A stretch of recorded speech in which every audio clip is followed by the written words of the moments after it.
for Asieh has been that she's had to flee Iran and is now living in Trondheim with Icon. I would, before we start talking, I would like to hear one of your poems. Thank you.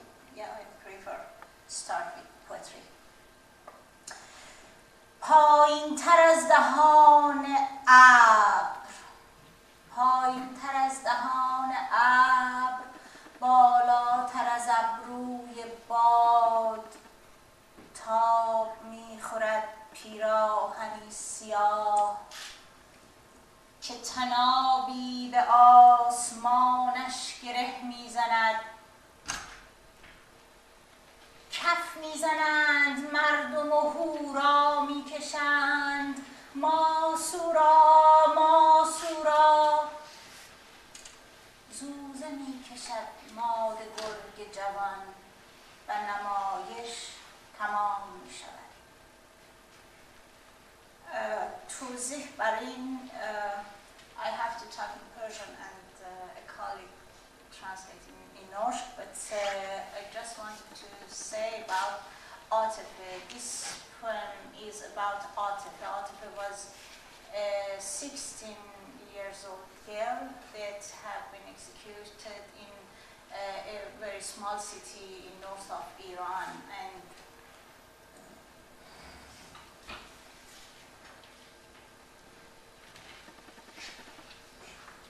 Kalde onsdager 7.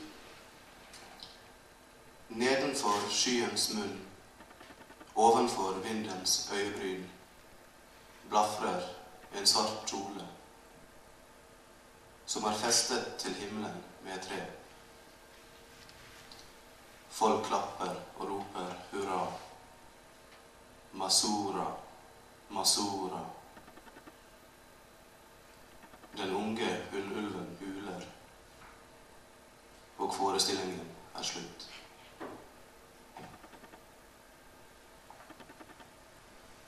This poem is taken from this latest book that you've published now in Norwegian, Kom ikke til mine drømmer med gevær. In this book the poems are presented both in Persian and in Norwegian, so they're accessible. Who is Asieh Sahala? Yeah, it's a good question for starting my story, because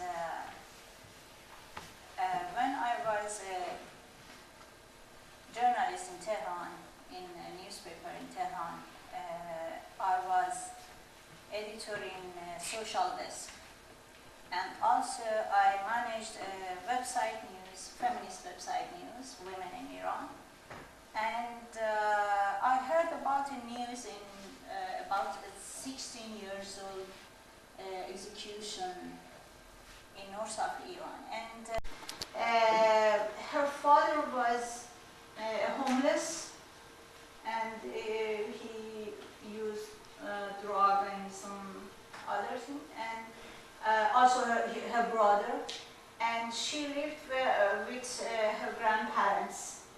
When she was just around 9 or 10, a person who knew Asieh raped her, and for don't talking about it, gave to her some money.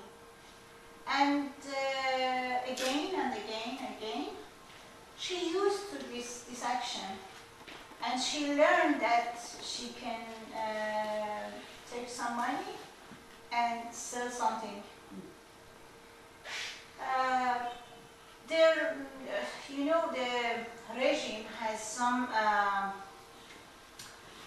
for control peoples. They had some organization. Like military, but they are not the same with military system, Asieh and the others. And they arrested her sometimes, and they lashed her twice as larm. Yeah. She's like a larm in the society. It's not good for family and for some men. and because of her sex relation with her brothers. And I shocked that I asked him how is about her brothers, where are them? He said they released. After 75 lash, they released. And I asked her, do you know, because I heard about the correspondent, my friend, that when Layla was just 8 years old, her mother sold her to somebody. And after that, she learned this way as a job, as her life, because after her release, when for second time I met Layla, she didn't know nothing. Not only just talking about something, but also about nothing in her life. He knew just sex. He could not cooking. He could not writing, reading, nothing. Just this, because during this her life, her mother and her family just sold her to somebody. And after getting a lawyer, my friend, for her, I could read her file in court, and I read that he told to her interrogator that her brother raped her when she was just 10 years. And after that, many times they raped her. And you know, her judge sentenced her to death penalty just for sex relation with her brothers. And he didn't believe that it was a rape. He said me, no, she had sex relation with them. She wanted. And I asked her, do you have a child? Do you have any children? And he said me, yes. And I asked him,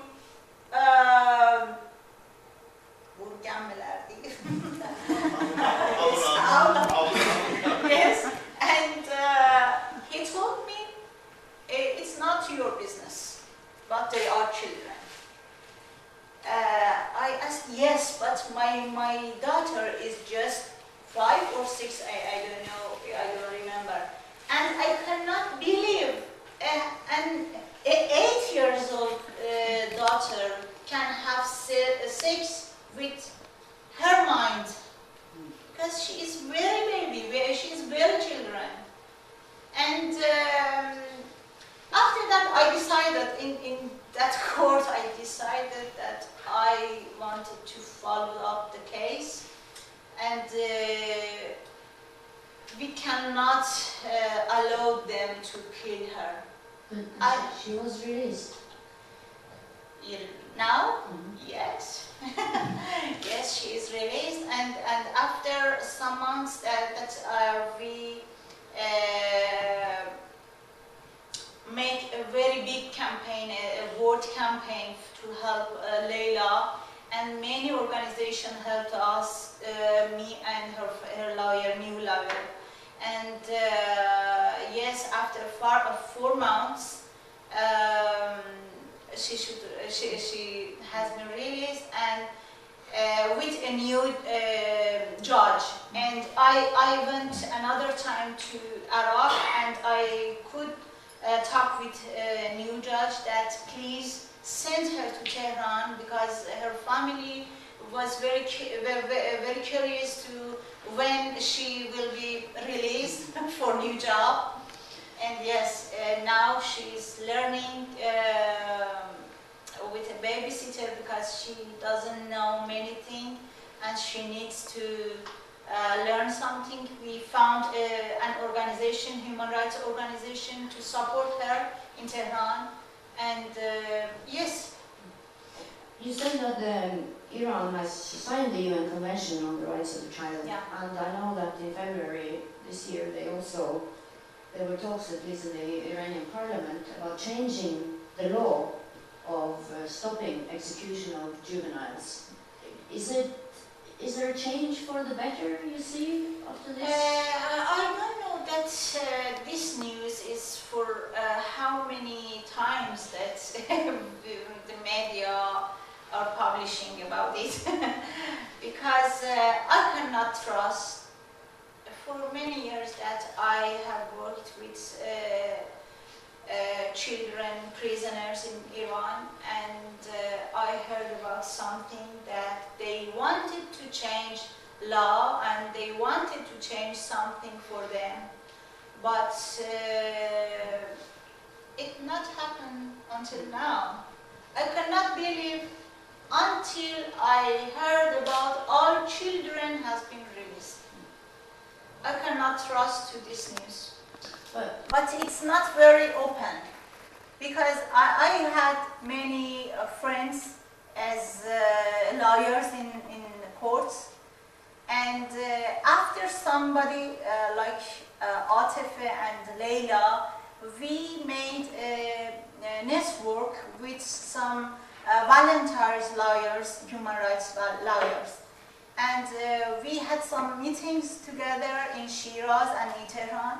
And we asked them, please inform us about some children in prison and some women in prison and somebody who who sentenced to stoning. In this job, we could find something. It's not all, but we could find some important files about them. بالای سرم و تهدید می کند که حرف نزن. یک نفر نشسته روبروی من و پند می دهد که حرف نزن. یک نفر خوابیده کنار من و زمزمه می کند که حرف نزن. یک نفر درون من است و می ترساندم که حرف نزن. این خاطرات روزنامه نگاری است که حرف نمیزند.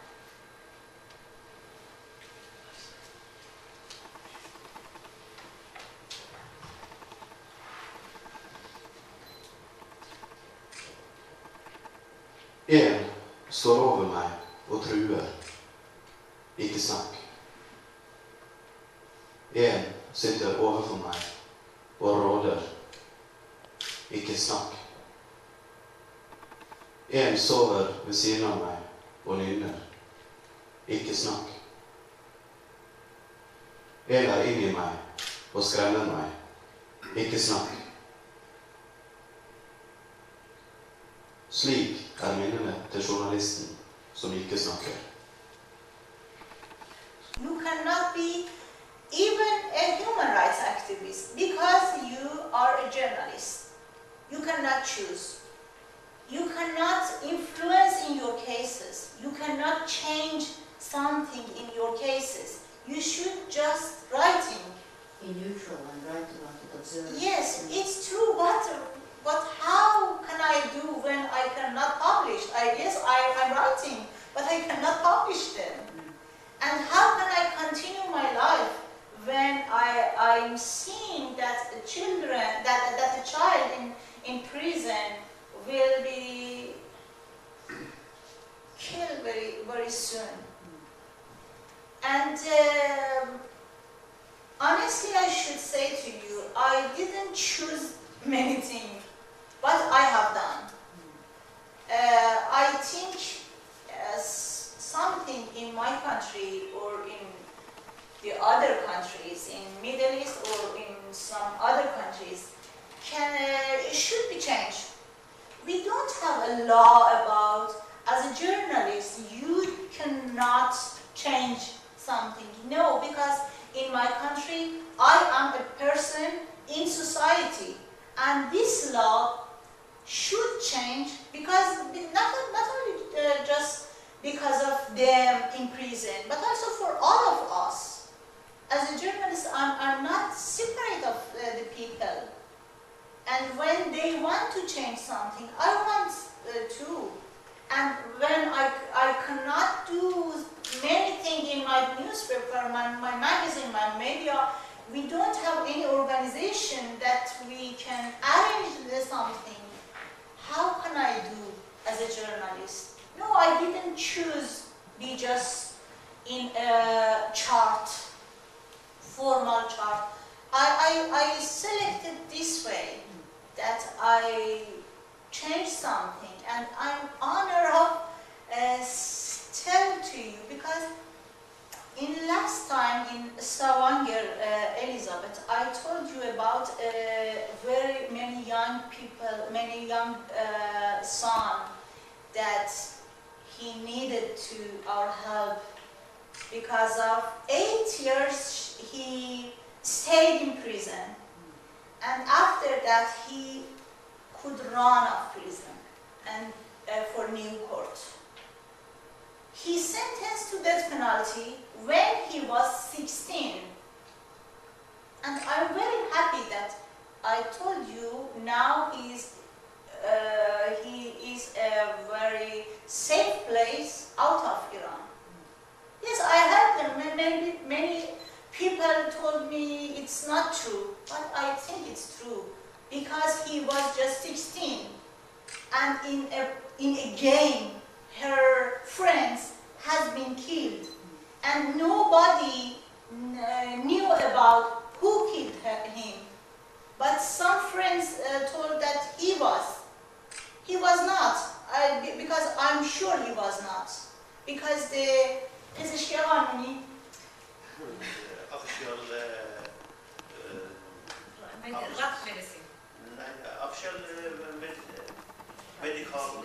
medical center, official medical Thank you, center. sir. Thank you for having me here. And yes, because this organization told no, he was not. But his judge didn't accept, because he needed somebody who, as a murderer and as a killer, and sentenced to death penalty when he was just 16.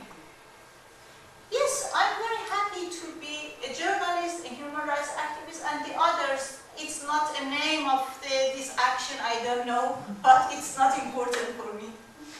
After 2009, we have also seen, here in Norway, in the media, a lot of political protests, which have, a lot of people have turned into what I would call political activists. But you distinguish very sharply between the political activists and the human rights activists. And how does this distinction work within Iran? Yeah, you know, it's a very difficult question. I grew up in a situation different with, for example, just 10 years before me. When I was a child, we had many challenging situation, political challenging situation in Iran after revolution. Many people have been killed in this challenging with regime, and many people have been hanged in prison. Many of political activists had to leave Iran, and they have to stay in exile. And we have a war.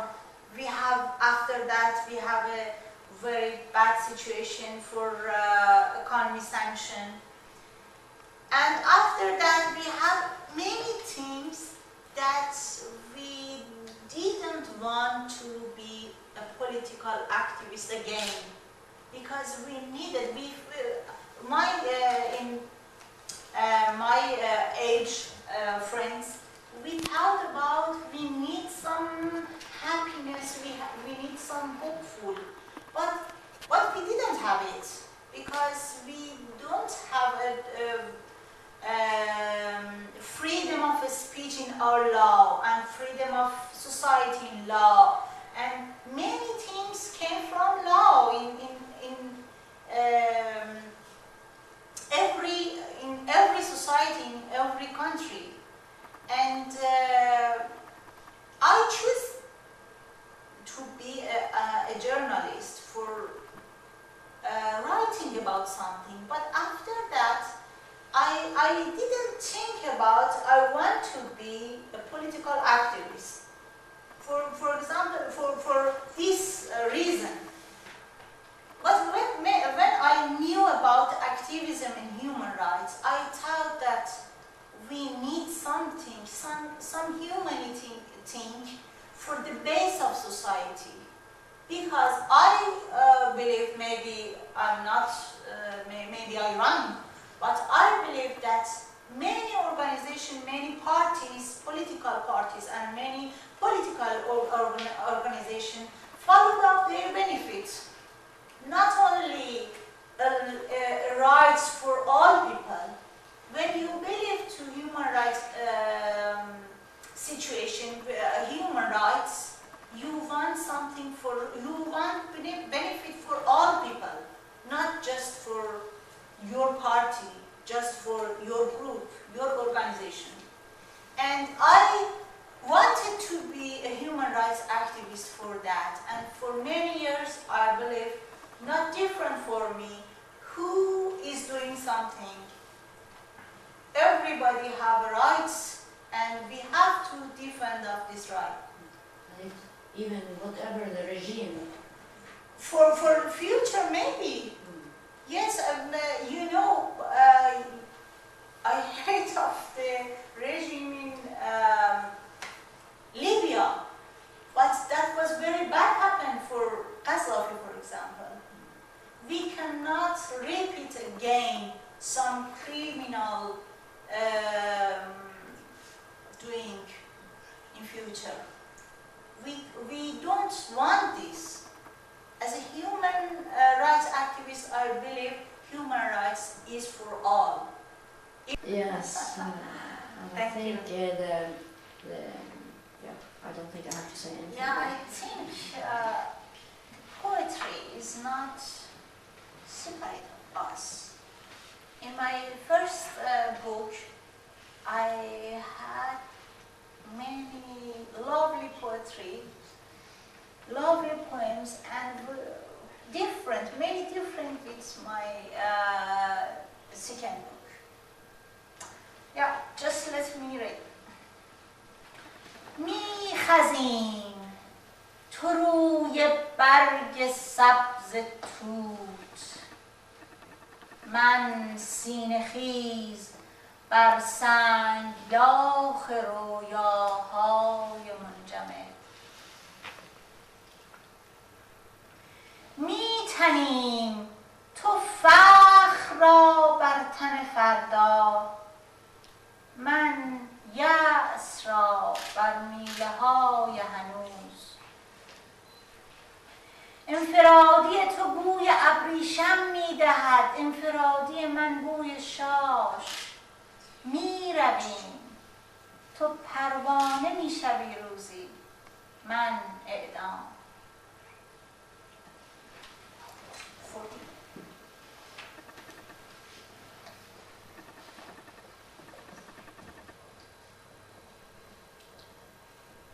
Vi kryper, du over det grønne morbærbladet, jeg på magen over en ørken av forsteinede trømmer. Vi spinner, du stolthet på morgendagens kropp, jeg håpløshet på ennåets stengsler. Din ene celle lukter av silke, min lukter urin. Vi drar, du blir til en sommerfugl en dag, jeg blir hengt.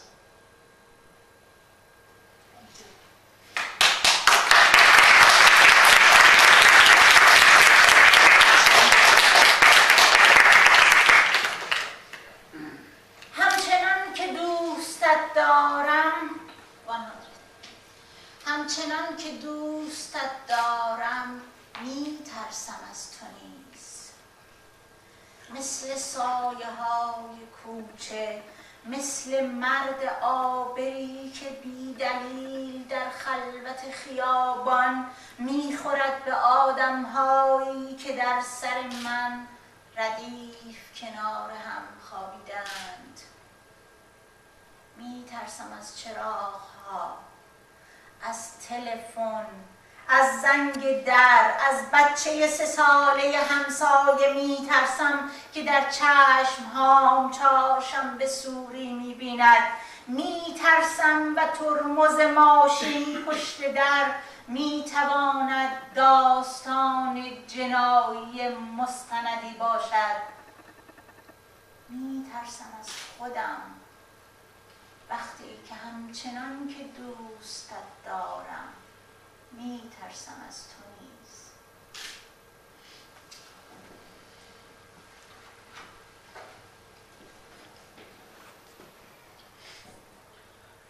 Jeg elsker deg, men er også redd deg. Som små skygger, som fotgjengeren som uten grunn i tomme gater skubber borti. Mennesker som inn i mitt hode ligger på rekke ved siden av hverandre og sover.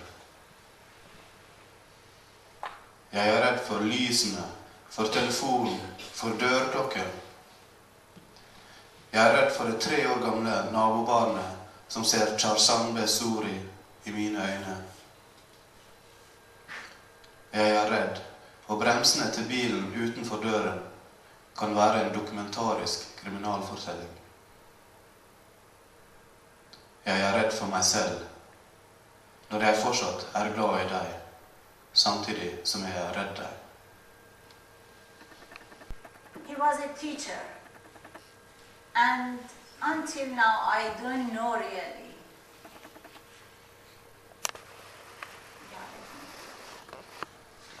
5 خرابکار اعدام شدند. خرابکار یعنی ضد انقلاب. خرابکار یعنی برانداز. خرابکار یعنی تروریست. خرابکار یعنی فرزاد. فرزاد که جز از آزادی نگفت هرگز و جز عدالت نخواست هیچ وقت و جز آگاهی نداد. خرابکار یعنی کسی که از آزادی می نویسد و عدالت می جوید و آگاهی می دهد. 5 خرابکار اعدام شدند. انقلاب همچنان پابرجاست و همچنان بوی خون می دهد. Sorry, 122.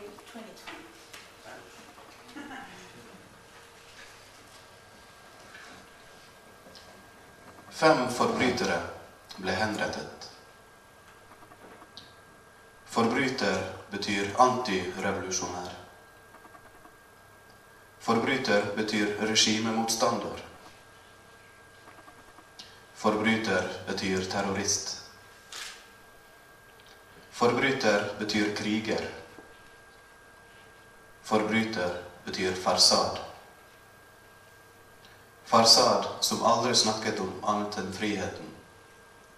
Som ikke ønsket annet enn rettferdighet. Og som ikke ga annet enn opplysninger. Forbryter betyr en som skriver om frihet, søker rettferdighet og gir opplysninger.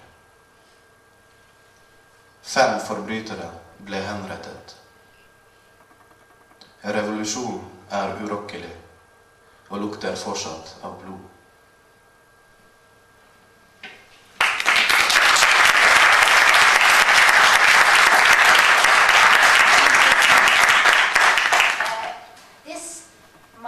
My second book has 2 parts. One part is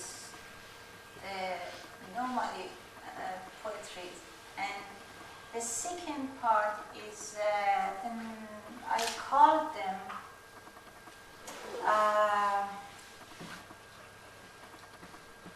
چهارشنبه ها روز اعدام است. You know, maybe somebody know about the executions day.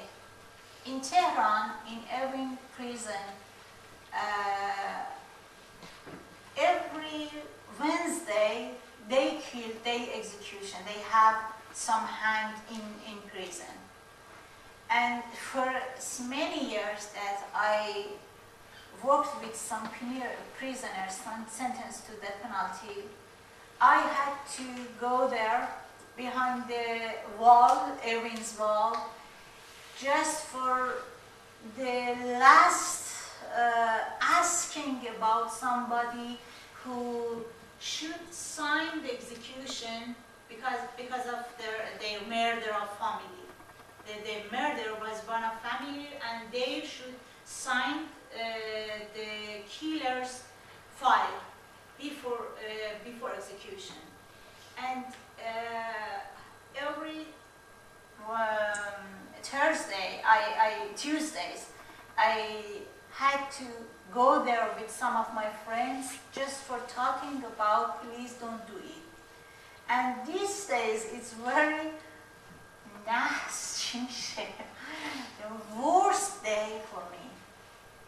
And the second part of my book is the Wednesday or executions day. The last the last poem in this section is the Cold Wednesday 8, number 8. چهارشنبه های سرد هشت، هفته به نیمه رسیده است، شب به پگاه. سیه می کشد زنی و سه شنبه می چکد بر گونه هاش.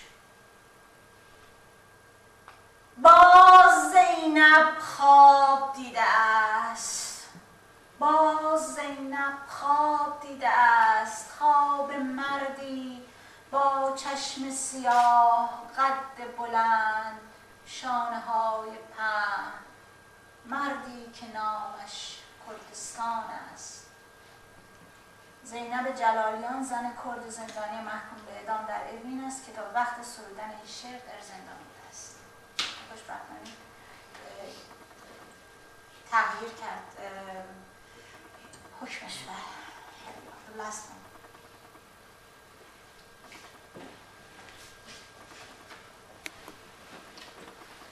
Kalde onsdager 8. Uken er kommet halvveis. Natten blir til tidlig morgen. En kvinne skriker, og tirsdagen drypper ned på hennes kinn. Zainab har drømt igjen. Om en mann med svarte øyne, høy og med brede skuldre. En mann ved navn Kurdistan.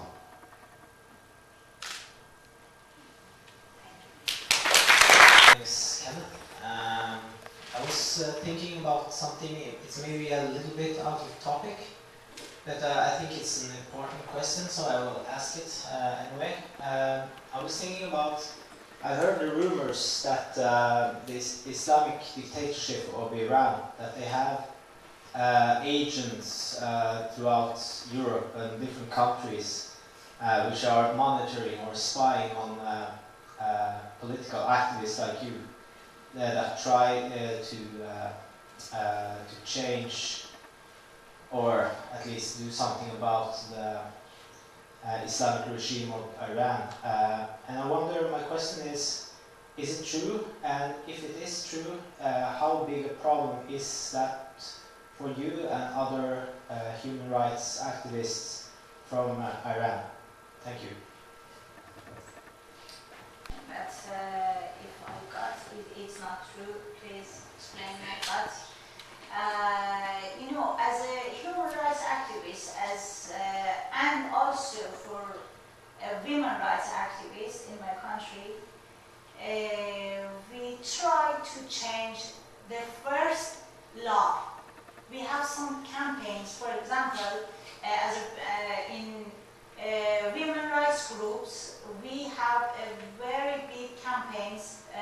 Its name is 1 million signatures campaign, just for change, for asking about change the law, Islamic law. Because I think the Islamic law, not only Islamic law, all religious law cannot respect to human rights. I believe it. And we wanted to change, we wanted to start changing from the law. But we could not, unfortunately. I believe that this struggle was not finished. We have to continue this struggle. And I believe that maybe democracy came to us from secularism law. I think it needs a long time. If I answer to you, that's okay. If not, please explain more. I think he was asking about research. For me, yes, I have got some messages from them, and I sent it to Norwegian police, and I have got this message, but I think it's not more than inside Iran. Yes, they are all the world, around the world. They are in all places, but I think the strugglers in Iran are doing some. They are very powerful, and we have to continue our way outside Iran. Yes, I have got some messages, but for me it was not very important. For very many exiled communities, especially the ones like journalists and opposition leaders, for example, not just Iran, but also from China, for example. They do send out spies to report back home what other people are doing in Europe. They use this information to press the families that are left behind, or neighbors and colleagues. Yeah. So it is understandable that some groups do get paranoid also through this behavior. I can add, I run the BBNet. Actually, we work with many writers and activists who are in the same situation as you, and I can only say that because if you're in Norway, if you hear about anybody in Norway who are approached in any way by this, do what I say, you go to the police and talk to them. They take it very seriously, and they're very good here in Norway. So that's my advice. Thank you a lot. And of course, first I should explain something, because when I came to Norway in 2001, they told me that if you want to learn Norwegian, you should forget English. But I forgot English, but never I learned Norwegian. However, this... Give me some hope. Of course, if you accept, I will ask this question first in Farsi from our guest, and then I will explain, if she accepts, I will explain in English. Yeah, we have to have it either in English or Norwegian, please. Yes, of course. I should censorship, but... Yes. میبخشید من سوالم در حقیقت در این با توجه به اینکه خود داشتم تحقیق اقتصاد اجتماعی بود در دانشگاه تهران، ما تحقیقاتی که داشتیم راجع به علل خودکشی در زنان در لهستان. بله، با آقای دکتر عبداللهی. و خدا بیامرز دکتر عزیزی حسین عزیزی که معلوم نشد که چرا مرد است. و در حقیقت ما نتیجه‌ای که داشتیم که اینه که به کلی یه هم شد بحث نشه در Please, you have to speak in English or Norwegian. We cannot Yes, have a long you can ask me. Yes, Yes. of course, because I should add, because some of these people which we are speaking about, they are living in Iran now. Yes. And because of their secretary, we should, I asked them, if he accept, we can speak. As you know, we have a case in Iran, which is a serious case which we have in Iran. It is the self-murder case between the women, the suicides, the people under 20 years old. They are too much in the Iran. And as a researchman, we had found that most of these people, which they kill themselves because of the tradition, and the most of them doesn't report to the official, and they killed or they didn't. Nobody don't like to speak about it. And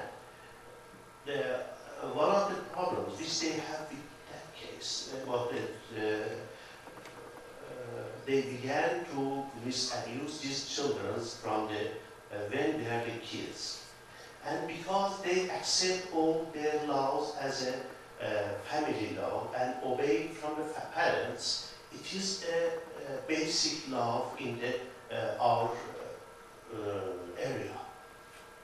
They should obey from the family, from the parents. And the most of these children, which they misused in all the ways, they didn't know that this is a misuse. They do it as a duty from the family. And maybe they sold them when they are 10 years old, and they didn't know that. They didn't understand that. And only, I think that only, this is the question. Do you accept that these people which they exclude others, only they are the small part of these people which they kill in this way, which they come out and the newspaper can have some news about them. This is only a small part. The most part, nobody knows about them. And this is my question. I suggested at first, to you that you can read a book from Mrs. Parveen Bakhtiyanejad. You know her. Now she is in Paris. Last month they arrived to Paris. And Parveen is my friend for many years. And I heard about Parveen that she went there in Iran and Kurdistan, and for this research. And her second book could not publish in Iran, and she published it in internet.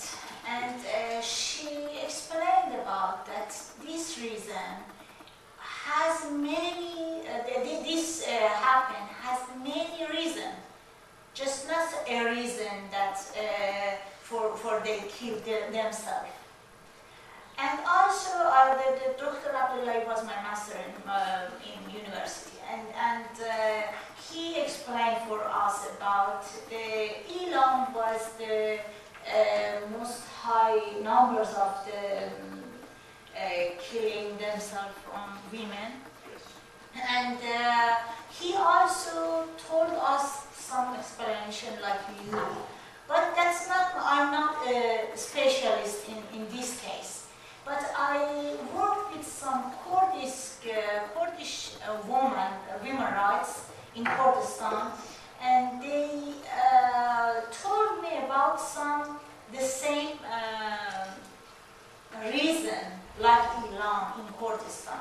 I think it depends to many things, not only about tradition, not only about, for example, complicated situation for women that educated and with difficult to accept their traditions and their many things. I think it's محرومیت نمیدونم چی میشه. Yeah, it depends to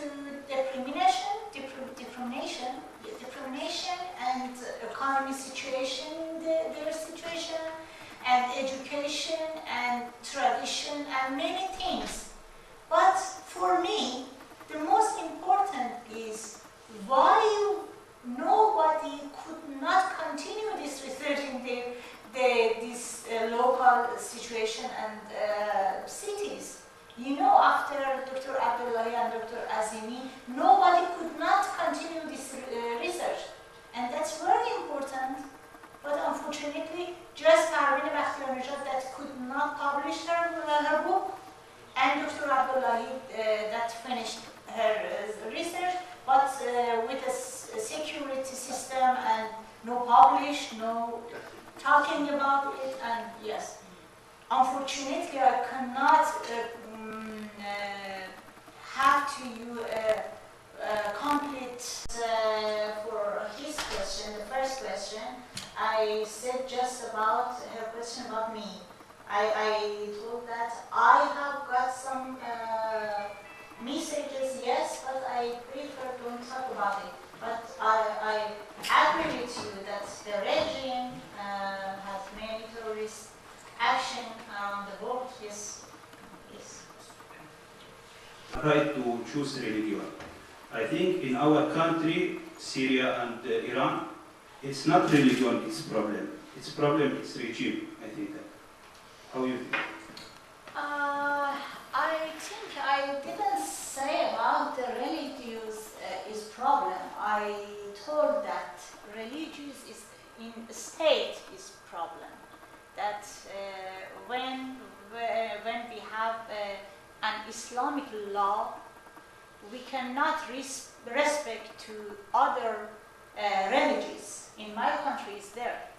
Is it? For example, some Baha'is people, some other religious people cannot be free in my country, unfortunately. And also, I didn't find, maybe you found, I didn't find in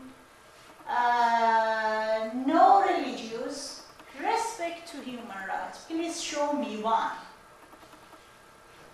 Okay, let's. I am a journalist or writer. I would like to ask you, and as you are a journalist and also you have experience in media, also humanitarian. So do you think that there is connection between in humanitarian and media and political interest? Because we see what is going in Syria every time the media is talking about it, and the humanitarian organization also, they are talking about it. But the same thing is going in Bahrain, but they are not talking the humanitarian organization. Also, they are not talking in media as they are talking in Syria. But the two regimes is doing the same thing, they are killing the people. So do you think that the political interest and the humanitarian organization and media, they have connection, interest? Because Bahrain, they have a... I think it's a very difficult question, but it's true. I'm agree with you. And I think the poems of the Guntergrass last month was a very good answer to you, that many people and many governments don't want to say something about human rights. What's the human rights when it's a good business for governments, it's a good business for some media and the others. But I am an independent human rights and journalism. I have to leave my media, my newspaper. I had to leave my country just for my job. And I think if we can respect to our idea for humanity, for all, we can do something. Even small something, a small job for us. But we have to do it. Yes, I agree with you that human rights is a very big business for the governments, all governments, not only just Syria and Iran. I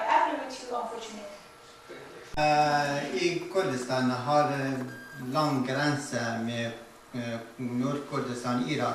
Og også på grunn av dårlig økonomisk.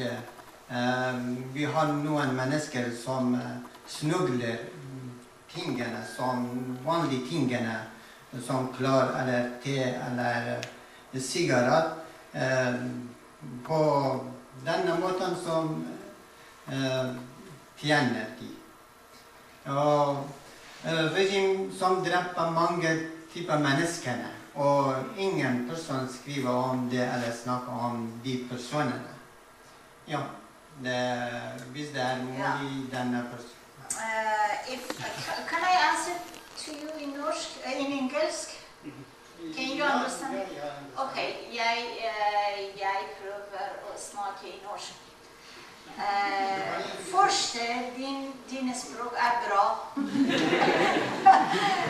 Fordi jeg vet du kom til Norge etter meg, og din språk bra. Gratulerer.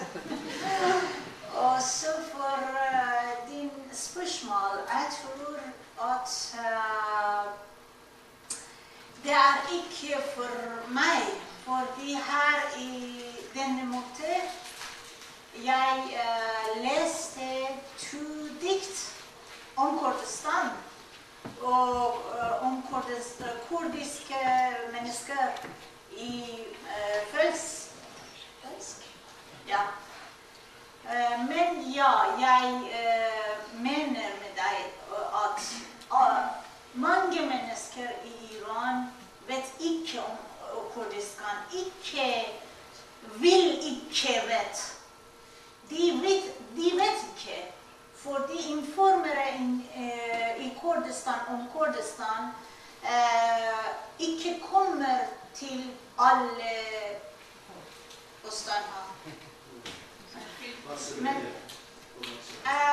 Men jeg mener at menneskeligheters situasjon dårlig for alle mennesker i Iran. Ikke bare for Kurdistan. Jeg reiste til Zahedan, Iran Shah. Kanskje du så ikke det. Der situasjonen dårlig. Men ja, jeg mener med deg at alle situasjoner dårlig, ikke bare for kurdisk mennesker, turkisk mennesker, lovmennesker eller alle. Alle mennesker må vite om hverandre. Unfortunately, I'm so sorry for my stroke. I'm very impressed.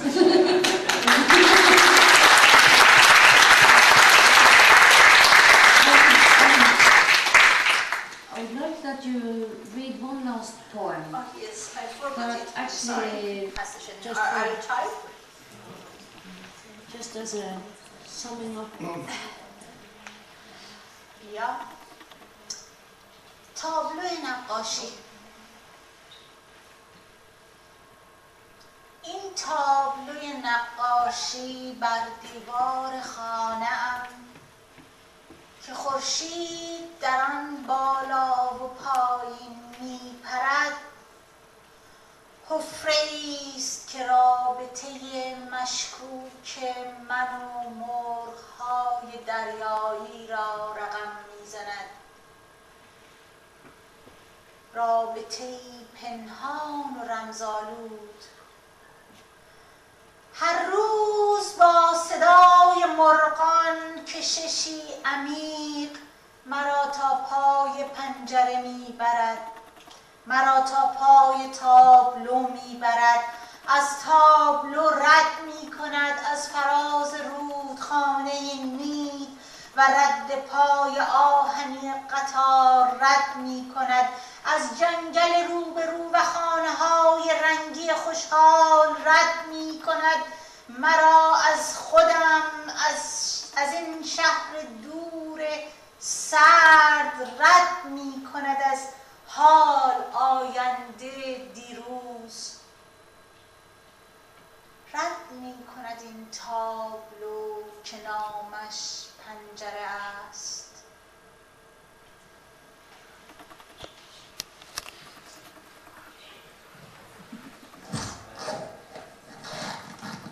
Maleriet. Dette maleriet på veggen hjemme hos meg, der solen farer opp og ned, er en åpning som maler det mistenksomme forholdet mitt til sjøfuglene. Et skjult og hemmelighetsfullt forhold. Fuglenes skrik gir en sterk dragning som fører meg bort til maleriet hver dag. Forbi maleriet, langs Nidelven og togets skinner av jern. Det fører meg forbi skogen på den andre siden, og hus i glade farger. Forbi meg selv og denne fjerne, kalde byen. Det fører meg forbi nået, fremtiden og gårsdagen. Dette maleriet som heter Vindu.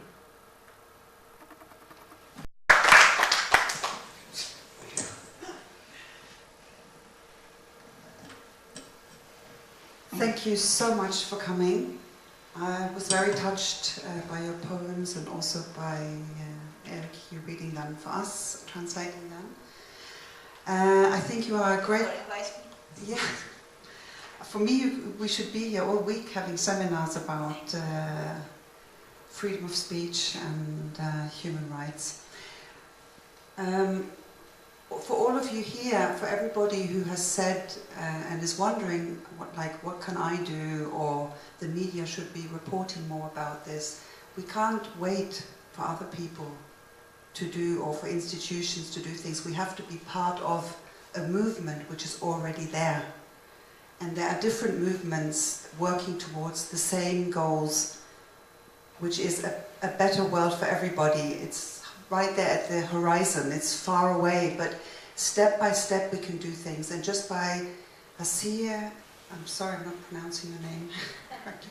It's enough. Being here, for example, is one of those steps for the work, the incredible work that she has done, so courageous.